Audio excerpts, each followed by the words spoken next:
Good morning. कैसे हैं आप सभी लोग? ठीक होंगे। हम पाश्चात्य राजनीतिक विचारकों पर चर्चा कर रहे थे और पाश्चात्य राजनीतिक विचारकों के अंतर्गत हमने प्लेटो पढ़ा और अभी हम वर्तमान में हम अरस्तु पे चर्चा कर रहे हैं, अरस्तु पे बात कर रहे हैं। और अरस्तु के ऊपर भी हमने अरस्तु का जीवन परिचय और अरस्तु के दास्ता संबंधी विचार हमने पढ़ लिए हैं। आज हम अरस्तु का एक नया सिद्धांत लेंगे, अरस्तु के नागरिकता संबंधी विचार।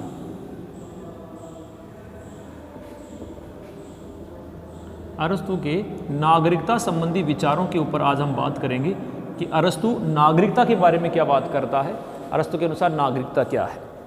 तो पहली बात तो ये कि अरस्तु जो नागरिकता संबंधी विचार हैं, ये जो अरस्तु की जो प्रसिद्ध पुस्तक है पॉलिटिक्स, उस पॉलिटिक्स के तीसरे भाग में नागरिकता के संबंध में चर्चा करता है। पॉलिटिक्स टोटल 8 भाग हैं। पहले भाग में वो दास्ता संबंधी विचारों की बात कर रहा है और तीसरे भाग में वो किसकी बात कर रहा है? तीसरे भाग में वो बात कर रहा है नागरिकता की। ठीक है। अरस्तु जो राज्य है उस राज्य को क्या कहता है? अरस्तु राज्य को समुदायों का समुदाय कहता है। अरस्तु के अनुसार राज्य क्या है? तो अरस्तु कहता है राज्य तो समुदायों का क्या है? समुदाय है, यानी बहुत सारे समुदायों को मिलाकर के एक समुदाय बनाया गया है। तो नागरिकता के बारे में उनके क्या विचार हैं? हम इनको महत्वपूर्ण जो टॉपिक है, महत्वपूर्ण जो बातें हैं उन्हीं पर चर्चा करेंगे। पूरी बातों पे चर्चा नहीं करेंगे, महत्वपूर्ण बातों पे चर्चा करेंगे। अरस्तु की नागरिकता में इंपॉर्टेंट बातें क्या हैं। तो पहले तो अरस्तु जो नागरिकता के बारे में बात करता है वो सीमित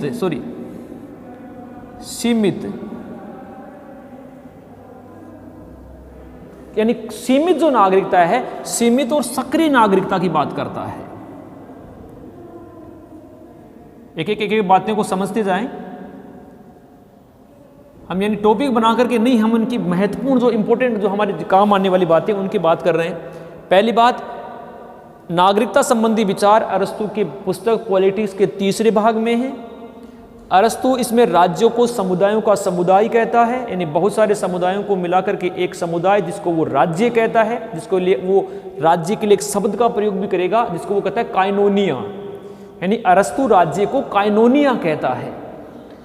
सीमित और सक्रिय नागरिकता, यानी कम लोगों को ही नागरिकता देता है, ऐसे लोगों को ही नागरिकता देने की बात करेगा जो सक्रिय हैं, जो काम करते हैं। हर व्यक्ति को वो नागरिकता नहीं देगा। अब अरस्तु के अनुसार देखो, अरस्तु के अनुसार नागरिक कौन है? एक लाइन लिख रहा हूं, उस लाइन को समझने की कोशिश करना कि अरस्तु के अनुसार नागरिक, यानी अरस्तु किस किस को नागरिक मानता है। तो अरस्तु केवल वयस्क यूनानी पुरुष, केवल अरस्तु किसको नागरिक मान रहा है? अरस्तु कह रहा है केवल वयस्क यूनानी पुरुष को ही क्या मानता है? अरस्तु नागरिक मानता है। हमेशा मैं कहता हूं कि पॉलिटिकल साइंस शब्दों का विज्ञान है। भाषा समझ जाओगे, इसकी शब्द समझ जाओगे, अपने आप समझ में आ जाएगा। यहां अगर आपको ये समझना है कि अरस्तु नागरिक किसको कहता है, इस एक लाइन को समझिए आप। वयस्क यानी जो युवा हैं, जिन्होंने एक निश्चित आयु प्राप्त कर ली है, जो वहां की आयु है 18 वर्ष, यानी 18 वर्ष की आयु से ऊपर हो। एक बात, सिर्फ कहां का हो? यूनान का हो, यानी बाहरी व्यक्ति को वो नागरिक नहीं मान रहा, जिसका जन्म यूनान में हुआ हो, जो यूनान में रहता हो, और सबसे महत्वपूर्ण बात, पुरुष हो। अब इससे क्या समझे? इसमें अगर आप समझ सकते हो तो सारी बातें आपके लिए क्लियर हो गई। यहां से आप पूरे अरस्तु के नागरिकता संबंधी विचारों की व्याख्या कर सकते हैं कि अरस्तु किसे नागरिक मानता है और किसे नहीं मानता। जो मेरा जैसा है वो तो नहीं समझ पाएगा, बाकी आप जैसे लोग जो हैं वो सारे विद्वान हैं, वो सारे समझ जाओगे, क्योंकि आप तो विद्वान हो, सारे विदुषियां हो। वयस्क यानी कि यहां से क्या, अरस्तु के हिसाब से पुरुष, अरस्तु के हिसाब से जो बच्चे हैं, छोटे बच्चे जिनका जन्म अभी हुआ, जो 18 साल से कम आयु के हैं, वो नागरिक नहीं हैं। वयस्क कह रहा है वयस्क का मतलब जिनकी आयु अभी वयस्क नहीं हुई है, जो 18 वर्ष से कम आयु के हैं, अरस्तु के अनुसार वो यूनान के नागरिक नहीं हैं, उन्हें नागरिकता की श्रेणी में अरस्तु नहीं मानता। दूसरा, जो वृद्ध हैं, सिर्फ जवान को ही मान रहा है ना, तो जो वृद्ध हैं उन वृद्धों को भी अरस्तु क्या नहीं मानता, नागरिक नहीं मानता। दूसरा, जो विदेशी हैं, जो बाहर से आकर यूनान में बस गए हैं, उनको भी अरस्तु क्या नहीं मान रहा, नागरिक नहीं मान रहा। और किसको, अरस्तु महिलाओं को भी नागरिक नहीं मान रहा। प्लेटो जहां इसका गुरु समानता की बात करता है, महिलाओं को भी शासक बनाने की बात करता है, वहां अरस्तु तो क्या कर रहा है, अरस्तु तो यहां ये कह रहा है कि महिलाओं को नागरिक माना ही नहीं जा सकता, सिर्फ वयस्क हो, यूनान का हो और पुरुष हो, वही क्या बन सकता है, यूनान का नागरिक बन सकता है। अब क्यों, क्योंकि हमने कहा कि वो सीमित नागरिकता की बात करता है और जो सक्रिय नागरिकता की बात कर रहा है। अब यहां क्या कर रहा है, अरस्तु क्या कर रहा है, वही व्यक्ति नागरिक हो सकता है। कौन नागरिक हो सकता है, जो न्याय व्यवस्था व विधि व्यवस्था में सक्रिय रूप से भाग लेता है। अरस्तु यह कह रहा है कि वही व्यक्ति यूनान का नागरिक हो सकता है जो वहां की न्याय व्यवस्था में और वहां की विधि व्यवस्था दोनों में क्या लेता है, सक्रिय रूप से भाग लेता है। यानी कहने का मतलब, अगर हम बात करें तो अरस्तु के हिसाब से वही व्यक्ति नागरिक हो सकता है जिसके पास अवकाश हो, जिसके पास समय हो, यानी वहां की न्याय व्यवस्था में भाग लेता हो और वहां की कानून निर्माण में, कानूनों को लागू करवाने में अगर कोई भाग लेता है तो वो अरस्तु के हिसाब से क्या है, नागरिक माना जाएगा, बाकी किसी को नागरिक। यानी नागरिकता का दो आधार मान रहा है, न्याय व्यवस्था में भाग लेता हो और वहां की विधि व्यवस्था में भाग लेता हो। क्यों, क्योंकि अरस्तु क्या कह रहा है, इन्हीं दोनों कार्यों में, न्याय व्यवस्था में और विधि व्यवस्था में, अरस्तु ये कह रहा है कि इन दो व्यवस्था में ही राज्य की प्रभु सत्ता पाई जाती है। प्रभु सत्ता का मतलब यहां होता है संप्रभुता।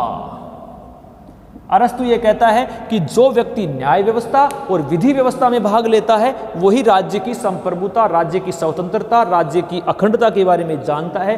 बाकी लोग तो इनके बारे में जानते ही नहीं, और जो बाकी लोग अगर इनके बारे में जानते ही नहीं है तो वो किस प्रकार राज्य की रक्षा करेंगे।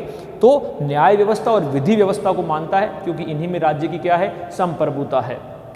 दूसरा क्या है, अरस्तु उच्च बौद्धिक स्तर, अरस्तु उच्च बौद्धिक स्तर व उच्च नैतिक स्तर के लोगों को ही नागरिकता देता है।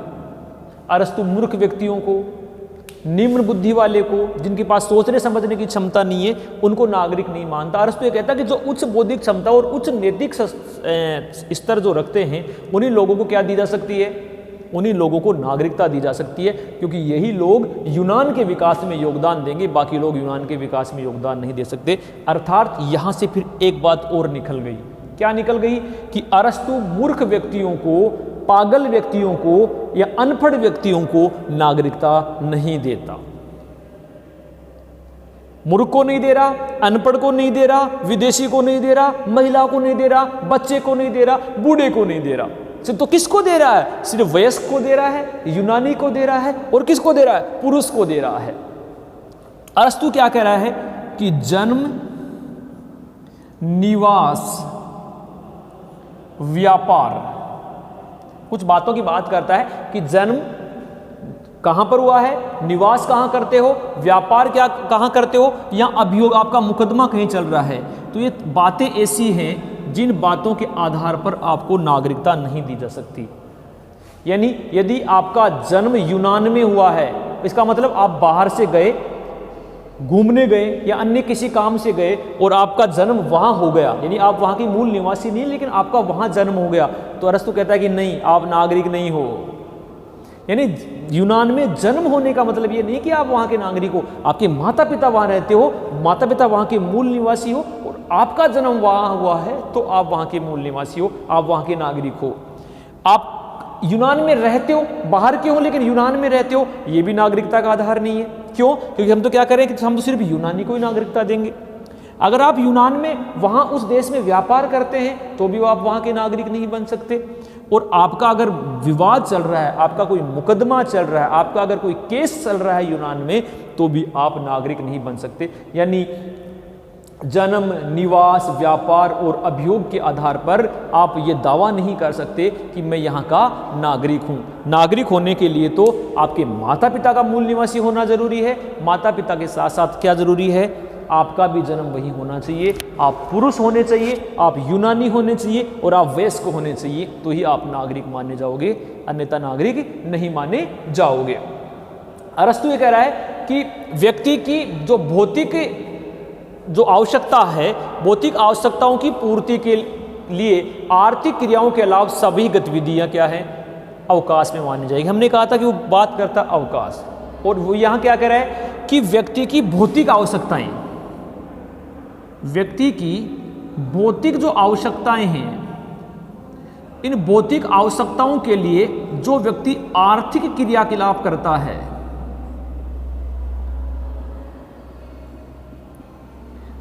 उन गतिविधियों के अलावा जो भी काम करता है वो अवकाश में आएगा। अब आपको भी इसका मतलब क्या समझ में ही नहीं आया। अरस्तु ये कह रहा है कि व्यक्ति अपने दैनिक जीवन की आवश्यकताओं, भौतिक का मतलब अपनी मूलभूत आवश्यकताओं की पूर्ति करना। मूलभूत आवश्यकताएं कौन सी, वो रोटी यानी रोटी के लिए, कपड़ा, मकान, शिक्षा और चिकित्सा। ये दो तो हम लास्ट वाले तो हमने बाद में जोड़ी, पहले तीन ही मूलभूत आवश्यकताएं थी, रोटी, कपड़ा, मकान। व्यक्ति कह रहा है कि इन तीन चीजों की, अरस्तु ये कह रहा है कि इन तीन चीजों की आवश्यकताओं की पूर्ति के लिए, रोटी, कपड़ा और मकान को प्राप्त करने के लिए कोई व्यक्ति जो काम करता है, चाहे वो कमाता है, चाहे वो व्यापार करता है, चाहे वो कृषि करता है, या चाहे वो अन्य कोई काम करता है, यदि इन तीन चीजों के लिए वो काम कर रहा है तो वो क्या है, नागरिक नहीं माना जाएगा। उनके क्यों, क्योंकि उनके पास अवकाश नहीं है। जो व्यक्ति रोटी, कपड़ा और मकान के लिए अपनी दैनिक आवश्यकताओं की पूर्ति के लिए कार्य कर रहा है, दैनिक आवश्यकताओं की पूर्ति के लिए भागा दौड़ कर रहा है, तो उसके पास क्या नहीं है, समय नहीं है, क्योंकि उसे पैसा कमाना किसके लिए, अपनी न्यूनतम आवश्यकताओं को पूर्ति करने के लिए। तो अरस्तु ये कह रहा है कि भौतिक आवश्यकताओं की पूर्ति के लिए किए जाने वाले आर्थिक क्रियाकलापों के अलावा, यानी इन कामों के अलावा आप जो भी काम करते हैं वो सारे किसकी श्रेणी में आते हैं, वो सारे अवकाश की श्रेणी में आते हैं। यानी पेट भरने के लिए काम करोगे तो आपके पास अवकाश नहीं है। अवकाश किसके लिए है, अगर आप न्याय संबंधी कार्य करते हैं, यदि आप कानून निर्माण संबंधी कार्य कर रहे हैं तो आपके पास क्या है, अवकाश है, वरना आपके पास अवकाश नहीं है। अब न्याय प्रशासन की बात करता है कि न्याय प्रशासन में काम करता हो, विधि प्रशासन में काम करता हो, युद्ध में काम करता हो, नाट्य कला में काम करता हो, साहित्य में काम करता हो, संगीत में काम करता हो, इनमें किसी में भी काम करता हो तो अवकाश है। यानी आप साहित्य में काम कर रहे हैं, आप संगीत में काम कर रहे हैं, आप नाट्य कला में काम कर रहे हैं, आप युद्ध संबंधी काम कर रहे हैं, आप न्याय संबंधी काम कर रहे हैं, आप विधि संबंधी काम कर रहे हैं, आप संगीत संबंधी काम कर रहे हैं, तो आपके पास क्या है, समय है, आपके पास अवकाश है। लेकिन आप भौतिक आवश्यकताओं की पूर्ति के लिए काम कर रहे हैं, आपके पास अवकाश नहीं है। और अगर आपके पास अवकाश नहीं है तो आप क्या नहीं माने जाओगे, आप नागरिक नहीं माने जाओगे। ये अरस्तु क्या कर रहा है, नागरिकता की बातें। अब अरस्तु के अनुसार नागरिकता किसे नहीं दी जा सकती, यानी अरस्तु के अनुसार नागरिक कौन नहीं है। तो इन बातों में अब तक ये तो समझ ही गए होंगे कि नागरिक कौन कौन नहीं है। यानी अरस्तु नागरिक किसे नहीं मानता, तो अरस्तु नागरिक किसे नहीं मानता, तो वही बात आ गई, अरस्तु नागरिक नहीं मानता किसको, बच्चे को। किसको नहीं मानता, वृद्ध को। किसको नहीं मानता, महिला को। तो स्त्री, बच्चे, स्त्री, बच्चे, वृद्ध, महिला, सूदखोर, व्यापारी,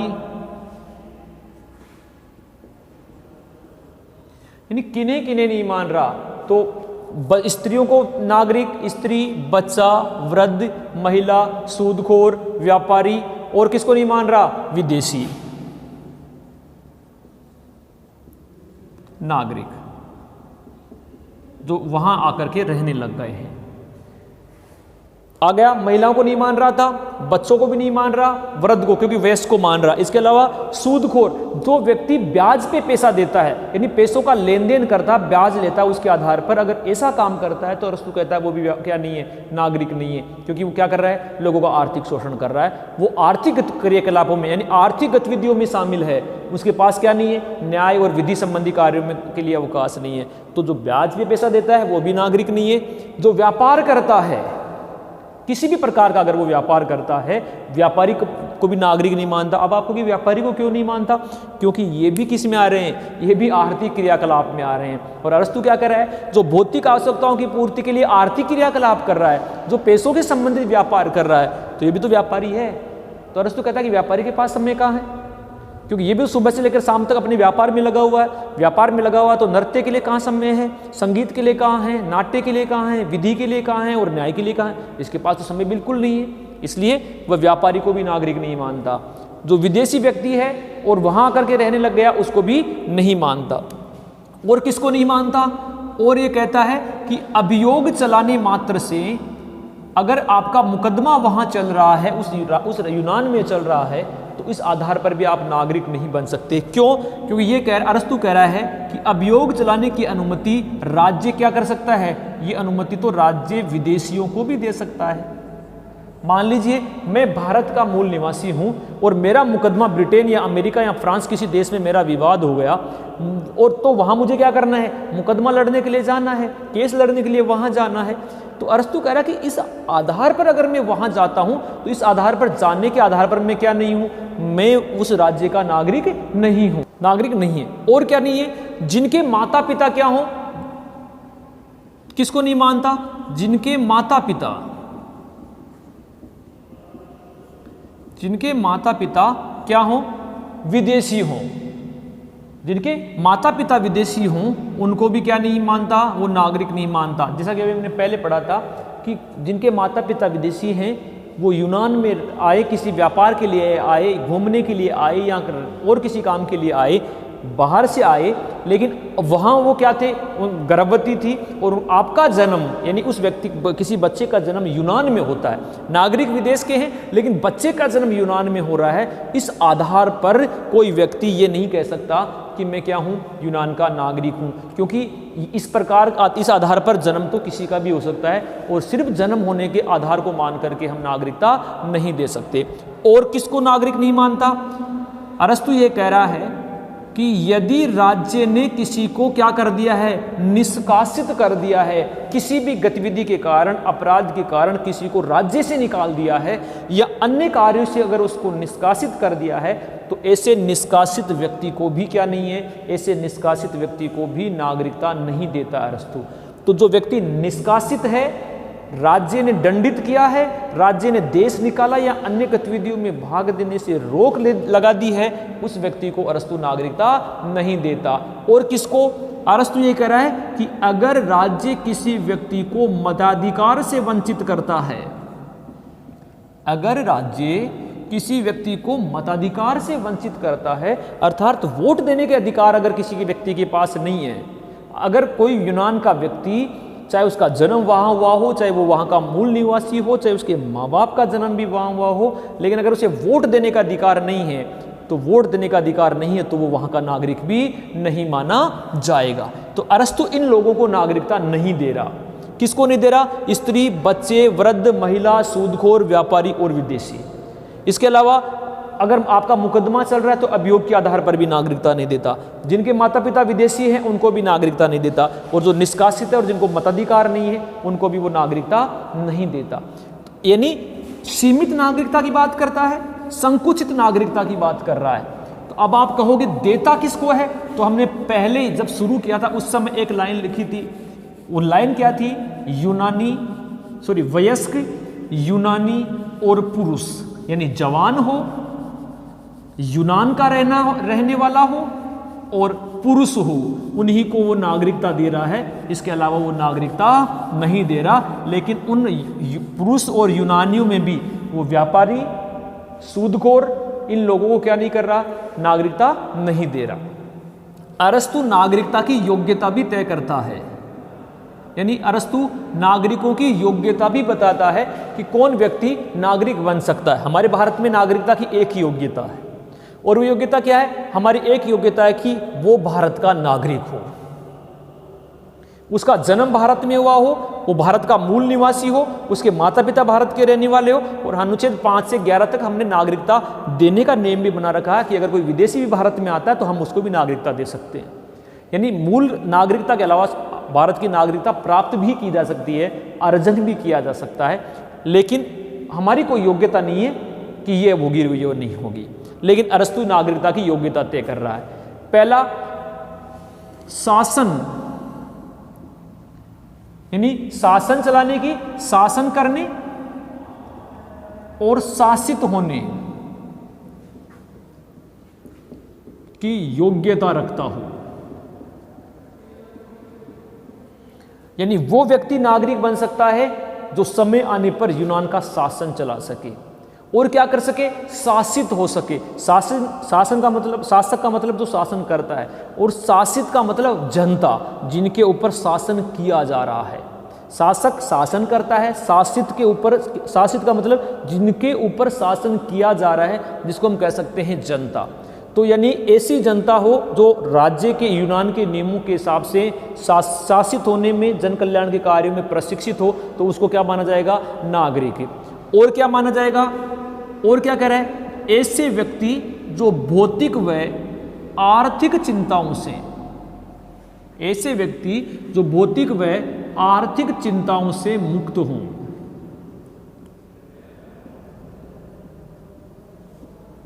ऐसे व्यक्तियों को यूनान का नागरिक मान रहा है जो भौतिक व आर्थिक चिंताओं से मुक्त हो। जो पहले बात हो गई कि जो रोजमर्रा की न्यूनतम आवश्यकताओं की पूर्ति के काम में लगा हुआ है, जो आर्थिक काम में लगा हुआ है, चाहे वो व्यापारी हो, चाहे वो सूदखोर हो, चाहे वो पशुपालक हो, चाहे वो किसान हो, अगर ऐसा व्यक्ति है तो ऐसा व्यक्ति नागरिक नहीं बनेगा। इनसे दूर रहने वाला, यानी अपनी भौतिक और आर्थिक चिंताओं से दूर, वो कौन रहेगा? न्याय, विधि, संगीत, नृत्य, नाटक, युद्ध क्षेत्र में काम करने वाला अगर कोई व्यक्ति है, इनसे संबंधित कोई व्यक्ति है, तो वो नागरिक बन सकता है। भौतिक और आर्थिक काम करने वाला व्यक्ति नागरिक नहीं बन सकता। और कौन? ये कह रहा है कि कारीगर व मजदूर ना हो।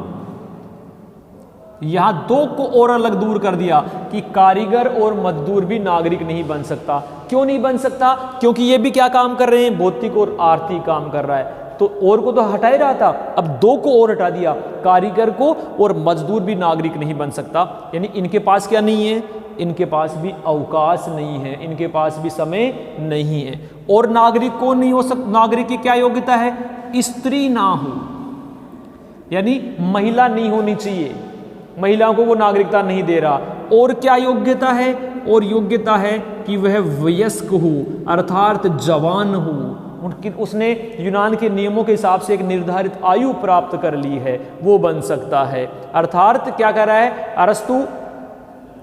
शासन करने और शासित होने की योग्यता रखता हो, भौतिक व आर्थिक चिंताओं से मुक्त हो, कारीगर और मजदूर नहीं हो, स्त्री नहीं हो, और क्या हो? वयस्क हो। अगर ऐसे व्यक्ति हैं तो क्या बन, इन योग्यताओं को अगर कोई पूरा करता है तो वो क्या बन सकता है? अरस्तु के अनुसार नागरिक बन सकता है।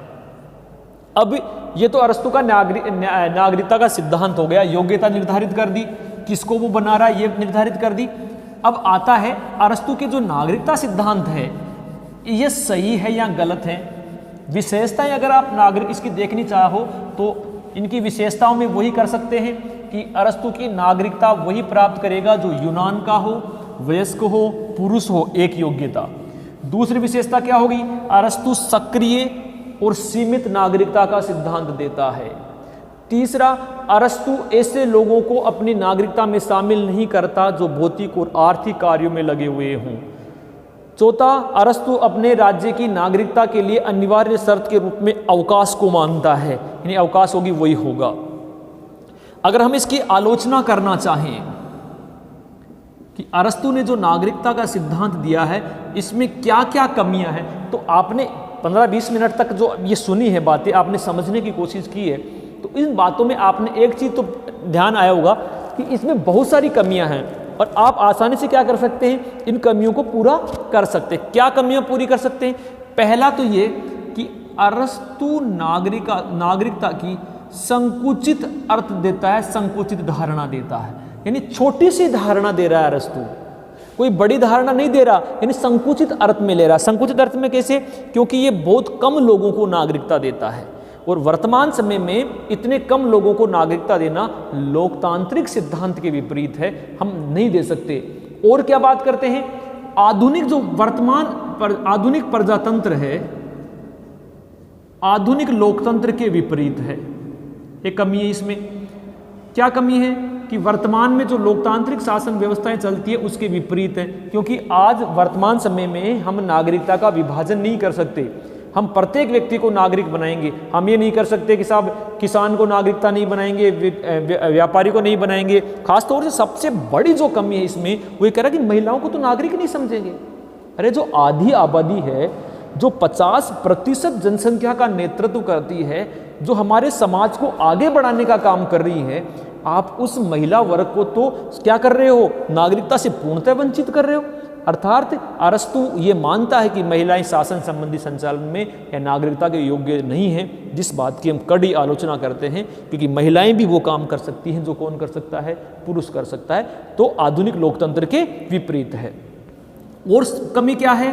और कमी यह है कि वो बहुसंख्यक जो वर्ग है, बहुसंख्यक वर्ग को नागरिकता से वंचित कर रहा है। अब एक चीज तो आप भी पता चली होगी कि अरस्तु जिन्हें नागरिक बना रहा है, अरस्तु जिन्हें नागरिक बना रहा है उनकी संख्या कितनी है? उनकी तो नाममात्र की संख्या है। वयस्क कितने? अब कोई बात नहीं, वयस्क भी बहुत सारे हैं, लेकिन वयस्क में भी क्या बता रहा है कि यूनानी हो, दूसरा क्या हो? पुरुष हो।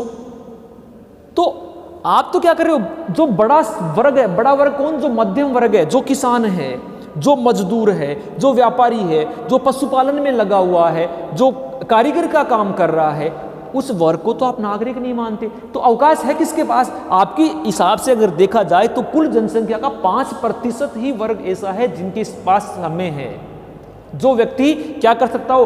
आर्थिक और भौतिक क्रियाकलापों में नहीं लगा हो। आज कौन सा नागरिक ऐसा है जो अपनी भौतिक और आर्थिक कार्यों में नहीं लगा हो?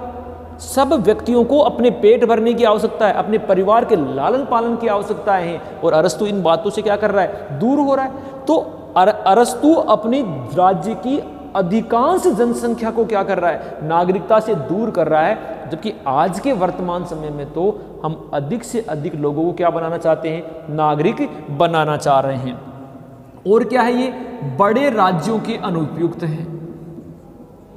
बड़े राज्य में इस सिद्धांत को हम नहीं मान सकते। जिनकी जनसंख्या 5000 10,000 हो उनकी तो हम बात भी करें, जिनकी जनसंख्या करोड़ों में हो, और करोड़ों में नहीं आज तो अरबों में हो। भारत जैसे राष्ट्र जिसकी जनसंख्या वर्तमान में लगभग 135 करोड़ तक पहुंच गई, उन राज्यों में आप इसको नागरिकता से वंचित कर रहे हो। अगर भारत में अरस्तु का यह सिद्धांत लागू कर दिया जाए तो भारत में 130 करोड़ नागरिक नहीं है, सिर्फ 5 करोड़ नागरिक ही हैं। यानी हम जैसे लोग तो नागरिकता के दायरे में नहीं आएंगे। और अरस्तु ये भी कहता है कि जो नागरिक नहीं है उसे राज्य सुविधाएं नहीं देगा, राज्य उनकी सहायता नहीं करेगा, राज्य उनको अनुदान नहीं देगा। तो फिर राज्य क्या फिर मात्र 5% लोगों के लिए काम करेगा क्या? यानी अरस्तु की परिधि में तो 5% लोग ही नागरिक हैं और वही राज्य की परिधि में है, जिस बात को हम कभी भी स्वीकार नहीं कर सकते। और कमी क्या है? स्त्रियों को नागरिकता से वंचित करना।